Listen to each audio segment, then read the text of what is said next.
একটা জিনিস আপনি নিশ্চয়ই খেয়াল করেছেন যে নির্বাচন একদম ঘনিয়ে এসেছে। এই নির্বাচনের সময়টা যত কাছাকাছি আসছে, এখন তো 1 মাসেরও কম সময় আছে, আমাদের সরকার যেন সরকার প্রধান, সরকারের উপদেষ্টারা, ওনারা যেন ধীরে ধীরে খোলস ছেড়ে বের হয়ে আসছেন। ওনারা যেন বোঝাতে চাইছেন যে ওনারা আসলে কি চান। ওনারা কেবল একটা নির্বাচনই চান না, এই নির্বাচনে কারা জয়ী হবে অথবা এই নির্বাচনে ভোটাররা কোন পক্ষে ভোট দেবে সেই ব্যাপারেও যেন কিছুটা নিজেদের আকাঙ্ক্ষার কথা প্রকাশ করতে চাচ্ছেন। আমরা ডক্টর ইউনূসের একটা বক্তব্য গতকাল উনি দিয়েছিলেন উচ্চশিক্ষা বিষয়ক একটা অনুষ্ঠানে। সেখানে উনি কতগুলো কথা বলেছেন যে কথাগুলো আমার কাছে মনে হয়েছে যে খুবই আলোচনা করা যেতে পারে। উনি তো আমাদের একটা কথা বলেছেন যে এই যে স্টুডেন্ট আপরাইজিং যেটা সেটাকে উনি বলেছেন এটা নাকি খুবই সুচিন্তিতভাবে হয়েছে, কোনো হঠাৎ করে হয়নি, তারা এটা একটা প্ল্যান্ড ছিল, এই শব্দটা উচ্চারণ করেছেন, সেভাবে নাকি হয়েছে। এবং উনি আরো বলেছেন যে স্টুডেন্টরা যে রাজনৈতিক দল করছেন এটা অত্যন্ত একটা ভালো উদ্যোগ এবং উনি আশা করছেন যে এটা নির্বাচনেও খুব ভালো করবে। এমনকি এদের মাঝখান থেকে যিনি নির্বাচিত হবেন তিনি এমনকি শিক্ষামন্ত্রী পর্যন্ত হতে পারেন। তার মানে উনি তো ওনার সরকারের অবস্থানটা অথবা ব্যক্তি হিসেবে ডক্টর ইউনূসের অবস্থানটা উনি ক্লিয়ার করে দিচ্ছেন।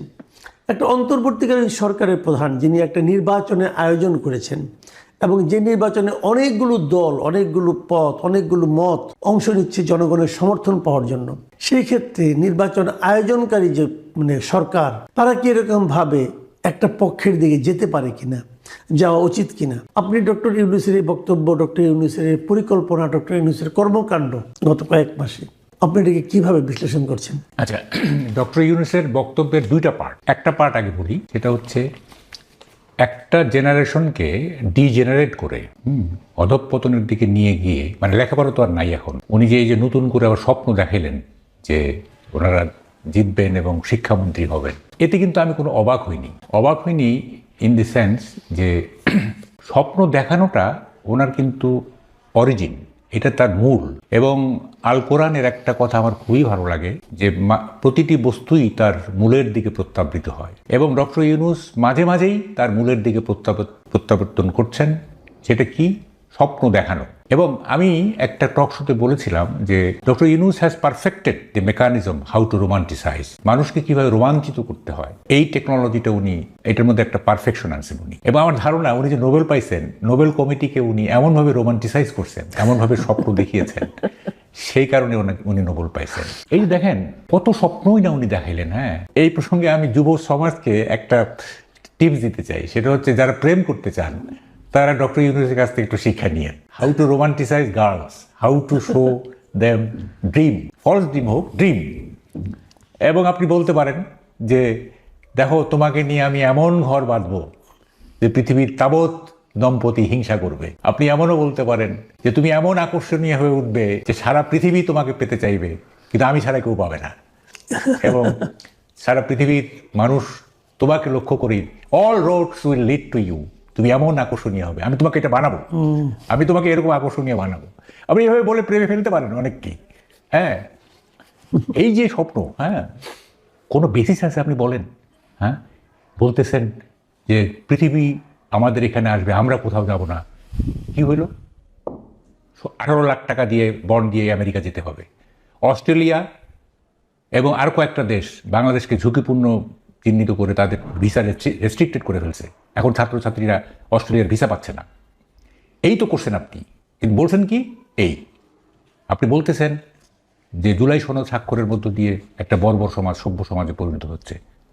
তাই জুলাই সনদে স্বাক্ষরের পর কি যা দেখছি সব সভ্যতার চিহ্ন, নাকি সব বর্বরতা?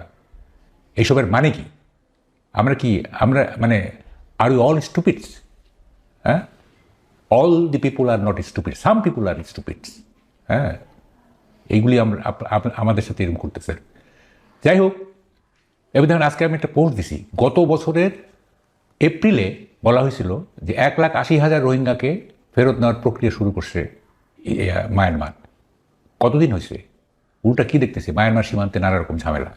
তো এইসব কথা না বললে কি হয় না? উনি না স্বপ্ন দেখানো ছাড়া ওনার আর কোনো যোগ্যতা নেই, আমি যা দেখতেছি তার কোনো যোগ্যতা, কারণ একটা কথার জাদু করেনি। হ্যাঁ, এবার সেকেন্ড পার্টে আসি। দেখেন, বিএনপি কিন্তু প্রথম থেকেই বলে আসতেছিল যে এই সরকার নিরপেক্ষ না, এখন অবশ্য এগুলো কমাই দিছে, আমি জানি না এটা হয়তো ওই মনে করে কি, আমি মাঝে মাঝে বলি যে বিএনপি কি মনে করে যে যদি এই সরকারকে আঘাত করে কথা বলি, তাহলে যদি এই সরকার মন খারাপ করে, এবং মন খারাপ করে যদি বলে না আমি তাহলে নির্বাচন দিব না, এই ভয়ে বিএনপি সবসময় মনে হয় আতঙ্কিত থাকে। হ্যাঁ, ওদেরই হলো যে কোনো রকমে ডক্টর ইউনূসকে গুড হিউমারে রেখে একটা নির্বাচন হলেই তো ক্ষমতায়। হ্যাঁ, রাইট। এই যে মানে মানসিকতা। এবং আমি বলি, এখন যদি বিএনপিকে বলা হয় যে আপনারা 151টা সিট পাবেন, বাকি 149টা জামাত পাবে, রাজি হয়ে যাবে। মানে তারেক রহমানের প্রধানমন্ত্রী হওয়া দরকার ইন এনি ওয়ে।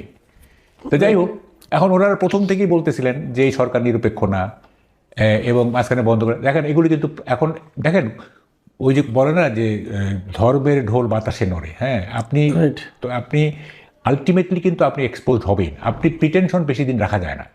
আপনি মানে ভান করে বেশি দিন আপনি থাকতে পারবেন, আপনাকে অরিজিনে যেতেই হবে। এখন প্রকৃত চেহারাটা বেরিয়ে যাবে। হ্যাঁ, তো এখন হচ্ছে যে এখন ইট ইজ ক্লিয়ার যে, এবং দেখেন উনি কতগুলি জিনিস করছেন না, এগুলি উনি নিউ ইয়র্কে গিয়ে প্রথমে ওই মাহফুজ আলমকে পরিচয় করে দিলেন মাস্টার মাইন্ড হিসাবে। এখন দেখেন এত বড় একটা আন্দোলন যেখানে সব স্টেক হোল্ডার, এখানে বিএনপি থেকে সবাই ছিল। হ্যাঁ, উনি একজন লোককে মাস্টার মাইন্ড হিসেবে পরিচয় করে দিলেন। উনি না আসলে মুহূর্তের অনুপ্রেরণায় কথা বলেন, he lives in the moment. ওই মুহূর্তে তার কাছে মনে হয়েছে এটা একটা ক্যাচি কথা, এটা একটা বললে একটা স্টান্ট হবে, বাস বলে দিলেন। এটার কনসিকুয়েন্স যে কী হবে, এটার ফল যে কী হবে, উনি কখনো কনসিকুয়েন্স ভাবেন না। হ্যাঁ, উনি একটা বলে দিলেন আর কি, এটা যেটা মানুষ মানে চটকদার একটা কথা বলে দেন আর কি। তো এখন দেখেন বলতেছেন যে, আচ্ছা আমি আরেকটা কথা একটু আপনাকে জানি একটু, তারপর আমরা সবগুলো পয়েন্টে আমরা আসবো আশা করছি। সেটা হলো যে নির্বাচনের পাশাপাশি আমাদের জাতির জন্য একটা প্রথমবারের মতো একটা উপহার এসেছে যে একই সঙ্গে নির্বাচনও হবে, গণভোটও হবে। গণভোটে 4টা প্রশ্ন থাকবে, একটা প্যাকেজের মতো বানানো হয়েছে, হ্যাঁ অথবা না দিতে হবে। এই প্যাকেজের যথার্থতা, এই প্যাকেজের যৌক্তিকতা নিয়ে নানা রকম প্রশ্ন আছে, সেই প্রশ্নে আমি যাচ্ছি না। কিন্তু আমার প্রশ্ন হলো, নির্বাচনটা যারা আয়োজন করছে সেই সরকারকে এই গণভোটে কি ভোট দিতে হবে, হ্যাঁ অথবা না, এটার জন্য জনগণকে প্রভাবিত করতে পারে। যদি না পারে অথবা পারে আমি জানি না, আপনি বলবো। আমি একটা উদাহরণ দিয়ে বলি খেলে আপনাকে। ব্যাংকগুলোকে বাংলাদেশ ব্যাংকের পক্ষ থেকে একটা ইনস্ট্রাকশন দেওয়া হয়েছে সবগুলো ব্যাংকে, তাদের সবগুলো ব্রাঞ্চে প্ল্যাকার্ড রাখতে হবে যে হ্যাঁ ভোট দিন, গণভোটে হ্যাঁ ভোট দিন। এখন যদি ব্যাংকগুলি প্রচার করে, তাহলে যে লোকটা না ভোট দিতে চায়, যে বুঝে শুনেই না ভোট দিতে চায়, সে কি ব্যাংকটার উপর আনহ্যাপি হবে না? ব্যাংক তো একটা আস্থার জায়গা, ব্যাংকিং সিস্টেমটা তো চলেই আস্থার উপর নির্ভর করে। যেমন ধরেন আমি না ভোট দিতে চাই, ধরা যাক কথার কথা, তা আমি তো ওই ব্যাংকে আর যাবোই না। আমি বললাম যে কেন আমি ব্যাংকে যাবো, ব্যাংক আমাকে হা ভোট দিতে বলছে কেন, ব্যাংকে আমাকে লজিক দিয়ে বোঝাবে কেন হা ভোট দিতে বলছে। আর ব্যাংক কি তার সিএসআর এর টাকা এভাবে খরচ, ওরা বলেও দিছে ওই সিএসআর এর যে ফান্ড আছে সেই ফান্ড থেকে এই টাকাটা খরচ করতে হবে। এটা কি পারে? গভর্নমেন্টকে পারে? গভর্নমেন্ট অফিসিয়ালদের দিয়ে এগুলি বলানো, এনজিওদেরকে ডেকে আনা হচ্ছে, গভর্নমেন্ট নিজে উদ্যোগ নিয়ে তাদেরকে বলতেছে আপনারা হা ভোটের প্রতি মানুষকে উদ্বুদ্ধ করেন। এটা কি সরকারের কাজ? সরকার এটা পারে আসলে? আপনার কি মনে হয়? মানে আপনার প্রশ্নটা শুনে মনে হচ্ছে যে এটা একটা বিতর্কযোগ্য ব্যাপার। আসলে এটা বিতর্কযোগ্য না, এটা তো মানে চোখ বন্ধ করে বলা যায় এটা গভর্নমেন্ট এটা করতে পারে না। হ্যাঁ, গভর্নমেন্ট ক্যানট মানে ইনফ্লুয়েন্স এ ডেমোক্রেটিক প্রসেস, যেহেতু এটা নিউট্রাল গভর্নমেন্ট, একটা ডেমোক্রেটিক প্রসেসকে ওনারা ইনফ্লুয়েন্স করতে পারে না। এবং আমি বলি কি জানেন, গভর্নমেন্ট আসলে মরিয়া হয়ে গেছে এই হাঁ জেতাতে। কারণ এই হাঁ জেতার সঙ্গে তাদের একটা সেফ এক্সিটের ব্যাপার আছে। হ্যাঁ, যে কারণে তারা মরিয়া হয়ে উঠছে যে কোনো ক্রমে যদি না জিতে যায় তাইলে মানে তাদের সেফ এক্সিটটাও বিপদাপন্ন হতে পারে। সুতরাং তারা মরিয়া হয়ে গেছে। এবং শুধু ব্যাংক না, আপনি এনজিওগুলোকে বলা হয়েছে, টিচারদেরকে বলা হয়েছে, নানা রকমভাবে এটা যে একটা অল আউট ক্রাশ প্রোগ্রাম নেওয়া হয়েছে যাতে হাঁ জেতে। হ্যাঁ, তো এটা তো হলো না। লেট পাবলিক ডিসাইড তারা এই জুলাই সনদ তার মানে কি মানে না। আর দ্বিতীয় কথা হচ্ছে দেখেন, এই যে গণভোটের আয়োজনটা না, এটা তো ডিফেক্টিভ আয়োজন। আমি একটা শোতে বলছি যে 4টা প্রশ্ন না দিয়ে ভাই শুধু এইটুক রাখেন যে ডক্টর আলী রিয়াজ যেভাবে দেশকে ভাবেন আপনারা সেভাবে ভাবেন কিনা, হ্যাঁ অথবা না। ঠিক আছে, আপনি এই যে 4টা গ্রামের মানুষ তো ভাই ম্যাকিয়াভেলি না, গ্রামের মানুষ তো অ্যারিস্টটল না, তাই না? তো ওরা এই 4টা বিষয় পড়ে তারপরে বুঝে কনসিভ করে তারপরে ভোট দিবে, এটা আপনারা ভাবলেন কিভাবে? মানে সব কিছুর একটা মানে মিনিমাম একটা যুক্তি তো থাকতে হবে ভাই। হ্যাঁ, চারটা জটিল জিনিস, হ্যাঁ, আপনি গ্রামে নিরক্ষর একটা রিমোট অঞ্চলের একটা ভোটারকে বলতেছেন না, আপনি নিরক্ষর বলছেন। আমাদের সরকারের যে হিসাব, সরকারি হিসাবে বলা হয়েছে এদেশের সাক্ষরতার হার হলো 72%। মানে 72% লোক লিখতে পারে, এরা কিন্তু ওখানে নাম স্বাক্ষরটা করতে পারে, আর কিছু না। তো এর মধ্যে অনেক আছে যারা নাকি পড়তে পারে না। যদি ধরেই নেই যে 72% লোকও লিখতে পড়তে সবই পারে, লিখতে পড়তে বুঝতে রাষ্ট্রবিজ্ঞান বুঝতে সব পারে, মানলাম, তাহলে 28% তো পারে না। তো এই 28%-এর জন্য এই গণভোটটাকে একটা মানে আপনার কৌতুক না, একটা প্রহসন। হ্যাঁ, কারণ সে তো ওইটা পড়তেই পারবে না, তা কিসের উপর ভোট দেবে সে, মানে ভাবা যায় না আর কি। হ্যাঁ, আচ্ছা, আমি এখন একটু শেষ দিকে আসছি আপনার সঙ্গে একটা আমি মনে করি একটা খুবই গুরুত্বপূর্ণ বিষয় নিয়ে আলোচনা করা দরকার। এই ইস্যুটা অনেকেই বলেন, অনেকেই জিজ্ঞাসা করেন যে আমরা যে এই অনেক আশা নিয়ে গত বছর 1.5 বছর আগে ডক্টর ইউনূসকে দায়িত্ব দিলাম দেশটাকে ঐক্যবদ্ধ করার জন্য, দেশটাকে সামনের দিকে অগ্রসর করার জন্য, তো এই 1.5 বছরের যে অভিজ্ঞতা আপনি নিজেও দেখেছেন, এই 1.5 বছরের অভিজ্ঞতা আপনার কাছে কী মনে হয়? ডক্টর ইউনূসকে দেশটাকে ঐক্যবদ্ধ করতে পেরেছেন, দেশটাকে সামনের দিকে নিয়ে যেতে পেরেছেন, অথবা সামনের দিকে যাওয়ার জন্য কোনো প্রক্রিয়া শুরু করতে পেরেছেন, অথবা দেশটাকে সামনে ওনার যে পদ্ধতি, ওনার যে মানে কর্মকাণ্ড উনি যেভাবে চেয়েছেন সেটা যদি বাস্তবায়িত হয় তাহলে কি দেশটাকে ঐক্যবদ্ধ জাতিতে পরিণত হতে পারবে? ডক্টর ইউনূসের টোটাল এটাকে আপনি কীভাবে? আপনি একটা সুন্দর প্রশ্ন করছেন। দেখেন, এইটা আমি একটা উপমা দিয়ে বা তুলনা দিয়ে আপনার এই কথাটা উত্তর দিব। সেটা হচ্ছে ডক্টর ইউনূসের সঙ্গে সাবেক সোভিয়েত ইউনিয়নের যে গর্বাচেভ, তার একটা বড় মিল আছে। সেটা হচ্ছে গর্বাচেভ যখন 1985-এ এই ক্ষমতা নিলেন, তখন উনি একটা সংস্কার কর্মসূচি হাতে নিয়েছিলেন। সেটা হচ্ছে, একটা হচ্ছে গ্লাসনস্ট আর একটা হচ্ছে পেরেস্ত্রয়িকা।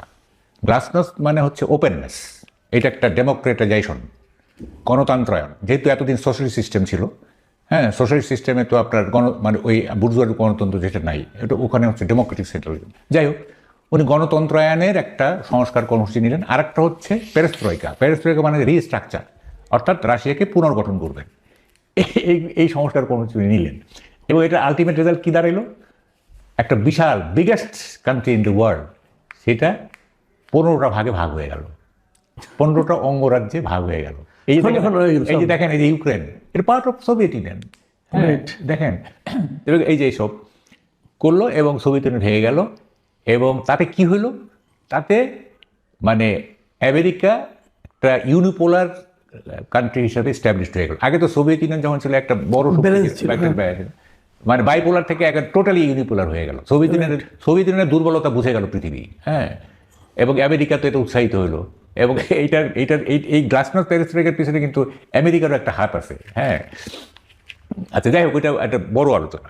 আমাদের এই ইউনূস সাহেব কী করলেন? উনি যে সংস্কার কর্মসূচিগুলি নিলেন, হ্যাঁ, নিয়ে উনি জাতিটাকে বিভক্ত করলেন। ওইটা রাষ্ট্রটা বিভক্ত হয়ে গেল, এটা আমাদের জাতিটা বিভক্ত হয়ে গেল। দেখেন, খুব ইন্টারেস্টিং।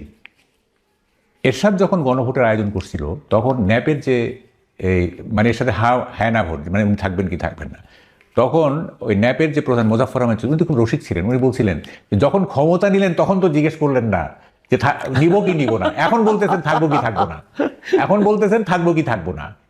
তো এখন দেখেন, 5ই আগস্টের পরে তো আপনাদের এই গণভোটটা তো 5ই আগস্টের পরে করতে হইতো, যেহেতু 5ই আগস্টে সংস্কারের কোনো ইস্যু ছিল না। 5ই আগস্টে ইস্যু ছিল Hasina must go, Sheikh Hasina must go, এইটা ছাড়া অন্য কিছু ছিল না। তো যেহেতু সংস্কার নিলেন, তো তখন একটা গণভোট করেন যে ভাই আমরা রাষ্ট্রকে সংস্কার করতে চাই, আপনারা হ্যাঁ না বলেন। সংস্কার করে এখন বলতেছেন যে এটাতে রাজি আছেন কিনা। তো এটা হইল কিছু। যাই হোক, এখন এই যে সংস্কার হইল, আবার কত মানে আপনার তো 20 মিনিটের প্রোগ্রাম না, এগুলো কথা বললে তো এগুলো 20 ঘন্টা লাগে। গণভোটের পায়োনিয়ার হচ্ছে আপনার জুলাই সনদের হচ্ছে এনসিপি বা আগের বৈষম্য বিরোধী ছাত্র আন্দোলন, তারাও এই সনদে স্বাক্ষর করে নাই, জনসংযোগ। বুঝেন এবার এত বড় প্যারাডক্স আছে, হ্যাঁ, যারা এটা ইনিশিয়েট করছে, হ্যাঁ, বাকিগুলো তো ফলোয়ার, তাই না?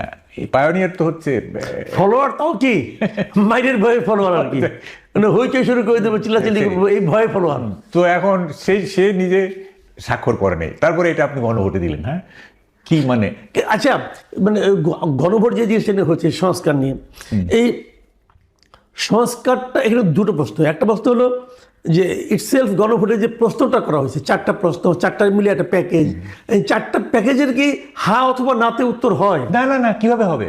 আপনার একটা আমি শো দেখছি তো, আপনি বললেন না যে এতগুলি খাবার হতে হবে, ওখানে একটা মদের বোতলও আছে, তা আমাকে তো প্যাকেজ হলে তো আমাকে পুরোটা খাইতে হবে, অথবা একটা খাওয়া চলবে না, তাই না?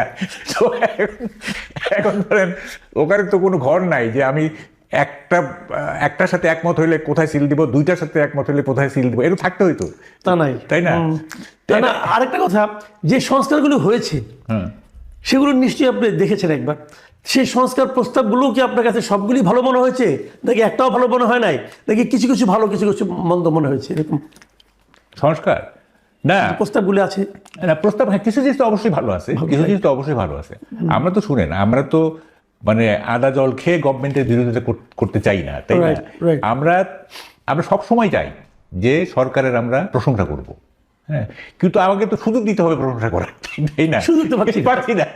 এখন দেখেন, আমি দেখছি এই 16 মাসের অ্যাচিভমেন্টগুলি কি, দেখেন কয়েকটা অ্যাচিভমেন্ট আছে, এগুলো স্বীকার করবো আমরা। যেমন আমি কথা বলতেছি, আমাকে বাধা দেওয়া হচ্ছে না, আই মাস্ট হ্যাভ প্রে। আমিও বলবো যে হ্যাঁ, এইটা আমার জন্য একটা প্রিভিলেজ।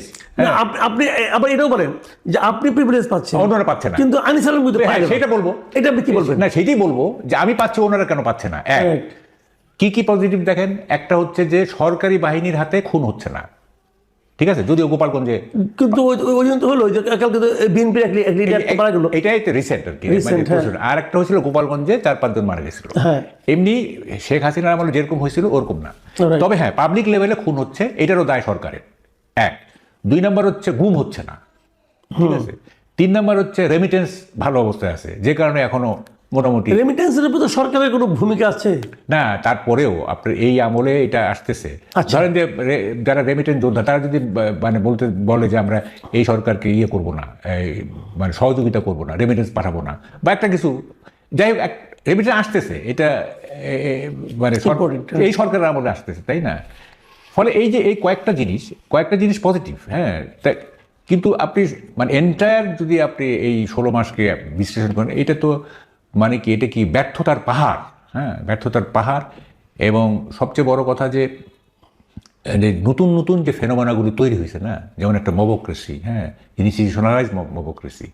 হ্যাঁ, আগেও মবক্রেসি ছিল লো কি, এটা ছিল, কিন্তু এই আমলে যেভাবে মানে মবের হাতে মানুষ নিগ্রহ হয়েছে, হ্যাঁ, এইটা তো মানে সব সাফল্যকে ছাপিয়ে যায়, এটা যদি সাফল্য থাকে আর কি। হ্যাঁ, আপনার কাছে কি মনে হয় সব মিলিয়ে এই সরকারকে আপনি মানে সাধারণ মানুষ কিভাবে দেখছে? তারা কি সরকারকে সফল মনে করে নাকি ব্যর্থ মনে করে?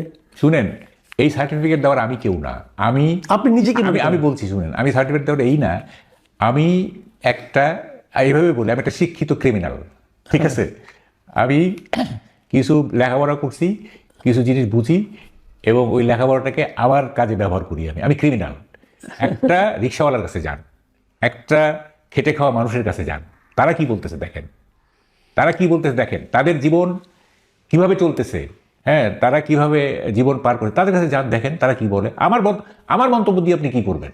হ্যাঁ, না, তাদের সঙ্গে তো আপনারও যোগাযোগ আছে, আপনি তো তাদের সঙ্গে যান, আপনি তো রিক্সায় উঠে রিক্সাওয়ালার সঙ্গে কথা বলি, কেউই সন্তুষ্ট না। এক রিক্সাওয়ালা বলতেছে আগে এত টাকা ইনকাম করতাম, হ্যাঁ, এত টাকা আমার সেভিংস হতে, বাড়িতে পাঠাতে এত টাকা, এখন পারতেছি না। সিএনজিওয়ালা একই কথা বলতেছে।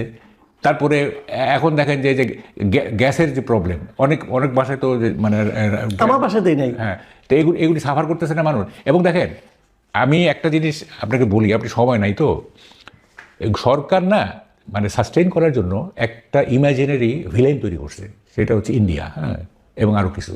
যখনই তারা বিপদে পড়তেছে, তখনই একটা অ্যান্টি ইন্ডিয়ান সেন্টিমেন্টকে ক্যাশ করাচ্ছে। এই যে খেলার ব্যাপারও যেটা হয়েছে, যাই হোক, এখনকার মেইন প্রবলেমগুলো কি? এখনকার মেইন প্রবলেমগুলো হচ্ছে পানি চুক্তি নবায়ন হবে কিনা, গ্যাসের প্রবলেম, গ্যাস না থাকলে ইলেকট্রিসিটি প্রবলেম হবে। তারপরে কালকে না পরশুদিন দেখলাম যে এই বলে সর্বনিম্ন ইনভেস্টমেন্ট, সবচেয়ে কম, হ্যাঁ। এগুলি আলটিমেটলি আমাদের ইকোনমিতে কী প্রভাব ফেলবে সেটা কিন্তু কেউ ভাবতেছে না। এবং এগুলি ভাবতেছে কিন্তু সাধারণ মানুষ ভাবতেছে যে এই যে যারা একটু মধ্যবিত্ত, তারা গ্যাস নিয়ে ভাবতেছে, যারা একবারে ডাউন টোডেন, যেরকম রিক্সাওয়ালা, শ্রমিক, এরা ভাবতেছে তাদের দৈনিক আয় অনেক কমে গেছে, হ্যাঁ, পরবর্তীতে কি হবে। গ্রামের সাধারণ মানুষ ভাবতেছে এই অবস্থায় যদি আমাদের কখনো সোশ্যাল সেফটি নেটওয়ার্কের যে ভাতা এগুলো যদি বন্ধ হয়ে যায়, সবাই তো একটু এক ধরনের মানে ভয়ের মধ্যে আছে। হ্যাঁ, এবং এবং আমরা কেন একটা ইলেক্টেড গভর্নমেন্ট চাচ্ছি, কেন চাচ্ছি এই কারণে যে একটা ইলেক্টেড গভর্নমেন্ট আসলে তার অ্যাড্রেস করবে জিনিসগুলো, পারুক আর না পারুক। এই গভর্নমেন্ট তো অ্যাড্রেসই করছে না। হ্যাঁ, মানে চেষ্টা করে ফেল করা, সেটা আপনি ইয়ে করতে পারেন, ছাড় দিতে পারেন যে হ্যাঁ চেষ্টা করা হচ্ছে, পারতেছে না ইত্যাদি। এই গভর্নমেন্ট তো কোনো চেষ্টাই নাই, সব খালি মানে রাজনীতি সাজানো। হ্যাঁ, সব খালি ওই কি বলে যে কীভাবে আগামী দিনে ভালো থাকবো, হ্যাঁ এইসব নিয়ে চিন্তা। জি, অনেক ধন্যবাদ, অনেক ধন্যবাদ জনাব মাহবুব কামাল। প্রিয় দর্শক, আপনারা জনাব মাহবুব কামালের বক্তব্য শুনলেন। উনি কিছু চমৎকার কথা বলেছেন, যেটা হয়তো আপনাদের কাছে নতুন লাগবে, আমার কাছে তো নতুন লেগেছেই। আমরা বুঝতে পারছি, অথবা ওনার কথা থেকে যেটা আমরা মানে ধারণা নিতে পারছি, সেটা হলো আমরা বাংলাদেশের জন্য আরেকজন গর্বাচেপ পেয়ে গেছি। এবং এই গর্বাচেপ বেশ দাপটের সঙ্গে শেষ দিন পর্যন্ত হয়তো রাজ করবেন। এবং উনি কী করবেন, কি ভাঙবেন, কোথায় বিভক্তি আনবেন না কোথায় সংস্কার আনবেন, এটা হয়তো কদিনের মধ্যে আমরা টের পেয়ে যাব। কিন্তু যখন টের পাবো তখন হয়তো প্রতিকারের আর কোনো পথ থাকবে না।